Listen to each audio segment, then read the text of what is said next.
trata en C5N la declaración de Gastón Berganza, el hombre acusado por la muerte de Diego Feynman.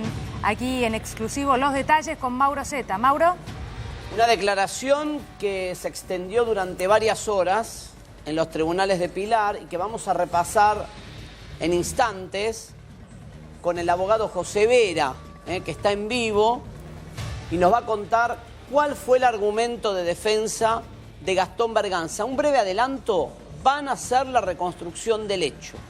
Van a hacer la reconstrucción del hecho para despejar dudas, pero los detalles en vivo los tiene Bernardo Maniago, que está con José Vera. Exactamente, allí nos vamos al móvil, allí está Bernardo Maniago. Bernardo. Muchísimas gracias. Estamos con el doctor José Vera. Ayer fue la declaración de Gastón Berganza, una declaración muy extensa, duró más de 4 horas. Él lo que le dijo a la fiscal fue que pensó que era un asalto, que nunca reconoció que era la expareja de su actual novia quien lo estaba atacando. Vamos a hablar con el doctor Vera. Doctor, bueno, entonces a su juicio, digamos, su cliente pudo responder a los cuestionamientos que le hizo la fiscal de manera satisfactoria. ¿Cómo evalúa la declaración? Yo creo que él pudo narrar durante, o sea, la exposición de él no fue tan extensa, habrá sido de 40 minutos. Después se extendió con los interrogatorios, tanto de parte de las fiscales Domínguez y Oyola que le preguntaron, como las preguntas de la defensa también que se realizaron, y revivió una y otra vez y fue hacia adelante, hacia atrás, contando el relato. Las fiscales obviamente tenían muchas inquietudes, al punto tal que me parece, y estamos de acuerdo en hacer la reconstrucción del hecho, por cuanto para nuestro punto de vista entendemos que sería relevante, destinado al esclarecimiento de la verdad. Javier, Mauro. Vera, buen día. Daniela Ballester lo saluda. Le pregunto primero que nada, ¿pudo explicar por qué su defendido llevaba el arma? Porque es uno de los puntos fundamentales, ¿no? ¿En realidad creía que Diego Feynman podía llegar a acercarse a él o a su familia, o simplemente la llevaba por si sufría alguna situación de robo? No, en realidad lo que narra es que él no había recibido amenazas de muerte de parte de Feynman, pues no podía contactarlo. Llamaba a la empresa muchas veces al día, él dijo 30 veces por día llamaba a mi empresa y llegaba hasta la secretaria, hasta la recepción o algún asistente, pero no podía hablar con él. Y lo que quería era explicarle de que tenía que cortar la relación porque no era buena, y hablaba muy mal de la actual pareja de Gastón Berganza. Entonces nunca lo atendió.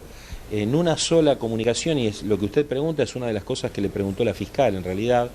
Él señala de que en una oportunidad levanta el teléfono en la casa de la señora Ayola, y en ese momento el teléfono de línea se encuentra con una voz que le dice, lo empieza digamos, a tratar con mucha sorna, y cuando ya se dirige a hablar mal de la chica, le corta la comunicación. Como sigue llamando, saca el teléfono, pero no había ninguna otra situación más que ese contacto, y uno por un mensaje privado que le manda por el Facebook, donde le manda un link también hablando mal y diciéndole mira este video, y llevándolo, o sea, conectándolo para, digamos, como el objetivo era que concluya la relación, sí, y tratar de convencerlo de que no era buena para él. ¿Pero por qué llevaba un arma Berganza? Esto es lo que le quiero preguntar.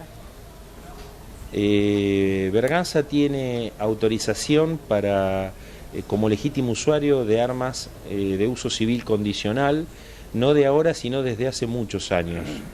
Sufrió muchos hechos de inseguridad. De hecho, una de las preguntas fue si había tenido, y él contó una situación muy similar en la que escapó junto a su padre en un robo cuando él tenía 20 años, y él responde que cuando va hacia la provincia, cuando va por la Panamericana o a lugares, cuando él sale de la capital federal, fueron sus palabras, solía llevar el arma. ¿Pero tiene portación como para poder utilizarla en la vía pública, o solamente tiene la tenencia como legítimo usuario para poder ir a lugares privados a practicar tiro? Doctor, ¿cómo le va? Javier Díaz nos saluda. ¿Qué tal, Javier? Él tenía legítimo usuario, la credencial para poder comprar municiones, actualizada y renovada permanentemente, por un lado, y no podía llevar el arma en la cintura, en un lugar público. Claro. En realidad, él la tenía en la guantera de su auto, en las condiciones que la ley lo autorizaba. ¿Cómo? ¿Cómo es la condición? El arma, buen día, Mauro. ¿Cómo le va, Doc? El arma en la guantera, el cuerpo del arma en la guantera y el cargador en el buche de la puerta. Y usted dice que le dio el tiempo suficiente. La guanterita de la puerta. ¿Le dio el tiempo suficiente como para armar el arma y disparar? Yo no lo digo, lo dice Berganza y no tengo por qué dudar de su palabra. Y creo que es una de las cosas que se pueden llegar a despejar claramente a través de la reconstrucción del hecho. A ver, doctor, a ver si nos ayuda. Romper con un objeto...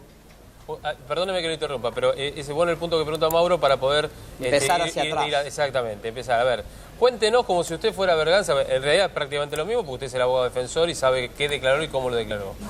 Noche, salen del restaurante, se suben al auto y ¿qué pasa inmediatamente? Cuéntenos como si estuviera ocurriendo en este momento para entenderlo. Le puedo hacer una aclaración. Sí. Yo no soy Berganza y no defiendo lo que hizo, sino defiendo sus derechos. Pero usted sabe lo que declaró, doctor. Sí, lo entendemos, ya sabemos que usted no es. Eso, claro. Yo le puedo decir lo que él narró en la declaración indagatoria y que me parece que justifica, en parámetros de legalidad, la modalidad, la descripción de la legítima defensa. Pero igualmente no quiero ingresar en el tema ese porque es para el juicio oral. Digamos, hoy tenemos que hablar de lo que él explicó. Él lo que dice es, cuando empieza a golpearme, o sea, él sale del restaurante con su hija, con la hija de su pareja, dormida, la despiertan, la llevan, la sientan en el asiento trasero del lado del acompañante, le ponen el cinturón de seguridad, la mujer mira por adelante para ver si está todo ok. Se sienta y cuando se está terminando de sentar empiezan los golpes insistentes con un objeto metálico sobre el cristal y los gritos y los insultos, bajate, bajate. Al vehículo es polarizado, la luz está encendida. Al haber estado las puertas abiertas cuando la cierra, la luz estaba encendida, inicialmente no divisa quién es, pero sí ve en ese momento y en eso instintivamente la chica se abalanza sobre el cuerpo de la hija, se va hacia atrás como para cubrirla y el señor Berganza toma el cuerpo del arma de la guantera, toma el cargador y mientras que golpeaba produce el movimiento de carga del cargador, valga la redundancia, en la pistola, con lo cual queda la acciona para que quede lista para disparar. Vera, cuando se rompe la parte de arriba, sí. Cuando se rompe la parte de arriba del cristal, sí. Indica de que la víctima ingresa un aerosol de gas pimienta, a él lo rocía en el oído, la madre lo toma de frente porque en la forma que él rocía y algo, claro, como lo direcciona, entonces ahí efectúa el primer disparo, pero sigue terminando de romper y lo quiere sacar. Entonces, transcurridos algunos instantes, efectúa los otros dos disparos. Él ve que la persona se hace hacia atrás, estando aún de pie, entonces mira para salir y advierte que estaba un taxi de Capital Federal. Él entiende de que le quería cortar el paso porque se había pasado de largo del auto por 1 metro, entonces él considera que estaba para hacer para atrás y a su vez ve a un tercer sujeto, aparte del chofer del taxi, que evidentemente al ver los disparos había llegado hasta el lado del auto y estaba retrocediendo, estaba hacia atrás. Hace un croquis, le piden que haga un croquis, le piden que haga un segundo croquis, explica nuevamente todas estas circunstancias y ahí ya sale, cuando hace unos 100 metros llama al 911 y después para un patrullero de la policía local de Pilar. José, esa parte Mauro. Es interesante porque acá lo que se va a discutir no es la autoría, acá está claro quién disparó, sino si hay algún atenuante en esa conducta, que puede ser una legítima defensa o un exceso en la legítima defensa. La pregunta es esta, José. Él lo que describe es que una vez que efectúa los 3 disparos, creo que son 5 en total, ¿no? Y 3 le pegan a la víctima, después me lo puede corregir. Él lo que dice es que él cree que tanto el taxista como el ucraniano, que eran las personas que llegaron con Feynman, participaron de una suerte de bloqueo para evitar que se vaya. Él lo considera así, lo narra en su declaración. Porque por otro lado, cuando él sale no había nadie. Ya el restaurante no tenía casi más comensales y es una zona que no tiene tránsito en esas horas, estaba solo. De hecho, el taxi, lo que narra el taxista y la persona de nacionalidad ucraniana, estaban en la estación de servicio y por indicación de Feynman se dirigen y hacen esa maniobra que realmente, si bien es una cuestión que después se tendrá que analizar, no es el momento, sin duda llama la atención porque podían cruzar la calle sin utilizar el taxi, ¿no? Vera, todo esto que usted nos relata, ¿no? Los golpes en el vidrio, la mujer que de hecho, si no me equivoco, tiene tiempo a pasar al asiento trasero para cubrir el cuerpo de la nena, él que toma... No, se da vuelta, gira el cuerpo, no alcanza a pasar al asiento trasero. Gira el cuerpo y trata de alguna manera, es su hija, ¿no? Sí, sí, claro. Estaba desesperada. Berganza que llega a agarrar el arma y bueno, ponerla en funcionamiento, el vidrio El que griterío se rompe. del que está afuera, la madre que grita. En todo este tiempo... usted dijo, bueno, había gritos e insultos, bajate, bajate e insultos, ¿no? Con los primeros golpes. Pero en todo este tiempo, en ningún momento Diego Feynman dice el nombre de la mujer, ni hace ninguna referencia a quiero robar o sé quiénes son y vengo a atacarlos. ¿Qué es lo que grita todo el tiempo esa persona que está del otro lado del vidrio? Ni los testigos, bajate... Simplemente bajate. Conceptualizándolo como hijo de Claro. Sí, bajate, cagón, bajate, hijo de puta, serían las frases que escuchan los testigos, ¿no? Exacto, y no, le pregunto esto porque alguna referencia también lo escucha el ucraniano y también lo escucha el taxista, ¿no? Que no hay ninguna otra referencia que no sea a ese tipo de gritos. No hubo referencia a que esa persona quería cometer un robo, ni tampoco hubo referencia a que estaba buscando a la mujer como para que se diera cuenta que era Feynman, de ninguna manera. Claro.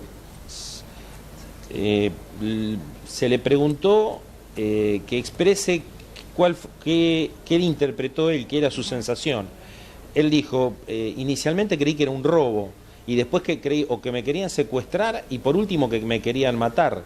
Porque no va de la mano, no había José, una explicación, ¿no? Pero son tres cuestiones distintas. Yo también escuché esa versión, que primero dijo que pensó que era un robo, después que lo querían secuestrar, y también creo que le dijo al personal policial que en un momento dijo que él llevaba en el auto una nena, que es la hija de María Laura Layón, con un político, entonces dijo, no habrán venido para secuestrar a la nena. Digo, ¿en qué quedamos? ¿Qué pensó? ¿Que era un robo contra él? ¿Que eran las tres cosas juntas? No entiendo qué es lo que él se configura para sacar un arma y tirar 5 veces. ¿Me entendés lo que te pregunto? Los primeros disparos lo expliqué, sí, perfectamente. Los primeros disparos los explicó de esa manera. Sí. Los siguientes 2 disparos, lo que él refiere es que les tira efectúa 2 disparos hacia el taxi porque él entendió que lo querían cerrar para que no salga, como que lo quería detener, porque estaba justamente en una posición dispuesto en ese sentido, digamos, atrás del auto, detenido sobre la ruta 8. Entonces él dice, yo disparo y ahí alcanzo, esquivo el taxi y salgo y quedé enfilado para salir por la calle San Martín y salí por ahí. Y lo que él narra en su sensación, en la declaración, es eso. Doctor. O sea, primero creí que era un robo, pero como por los gritos y por lo de salí, me quería agarrar, me quiso manotear del cuello, entonces, en esa circunstancia, digo, bueno, me debe querer secuestrar. Doctor, esa es la situación, claro, pero no hubo ninguna mención ni a la hija ni a nadie, al menos en el sumario. Hay una cuestión que quiero preguntar, una consulta que quiero hacerle. A ver, acá yo lo que interpreto son 3 cuestiones. Una, a ver si esto es así. Una, tener un arma y utilizarla sin portación. Segundo, aquel que lo agrede, supongamos que no es conocido, en este caso sí es conocido, es un ladrón que le golpea el vidrio, lo quiere robar, pero no tiene arma.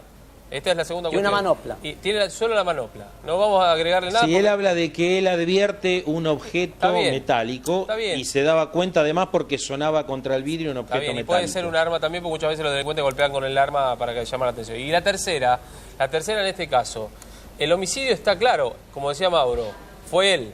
No hay ningún tipo de dudas al respecto. ¿Qué es lo más difícil en este caso de revertir? para usted, doctor? Es que hay que comprender el proceso penal. Esta es una etapa de recolección de pruebas y de determinación de una calificación legal provisoria. Esto se va a definir en un debate. Llegado ese momento, y por otro lado faltan muchas pruebas, los exámenes bioquímicos para ver en qué estado estaban, falta la reconstrucción del hecho, que sería importante. Hay mucho todavía. Pero siguiendo para lo que le pregunta Javier, llevar adelante. José, siguiendo lo que le No pregunta hay, Javier. o sea, hoy por hoy para revertir no sé todavía, porque lo único que hay es una decisión de detención preventiva que los jueces de garantía siempre dicen: voy a ordenar la detención preventiva sin perjuicio de que por ahora acepto esta calificación, veremos dentro de 15 o de 30 días cuando la investigación esté un poco más avanzada. José, ¿de qué me tengo que defender hoy? Y hoy tengo que recolectar pruebas en realidad. No, yo entiendo, digo, pero en general, a ver, ¿la ley qué es lo que dice respecto de la legítima defensa o del exceso en la legítima defensa? A ver, corríjame. Tiene que haber equivalencia entre el daño que te causan y tu reacción para que sea una legítima defensa. ¿Cómo lo explicaría usted para ver si lo podemos adaptar a este caso? Bueno, en primer lugar, lo que dice la ley penal es que inicialmente tiene que haber una agresión ilegítima iniciada por la otra persona, digamos, por quien termina siendo víctima de esto, ¿no? Sí. La agresión tiene que padecer una agresión ilegítima. Y después la racionalización en el medio utilizado. La racionalidad. Y en la oscuridad, en la ruta 8, en una emboscada, tenemos que hablar en el debate si hubo o no, si era o no racional enfrentar en esas circunstancias un ataque de este tipo, pero no es ahora, también, va a ser más adelante. Digo, en un juicio la Fiscalía podría decir se podía haber ido.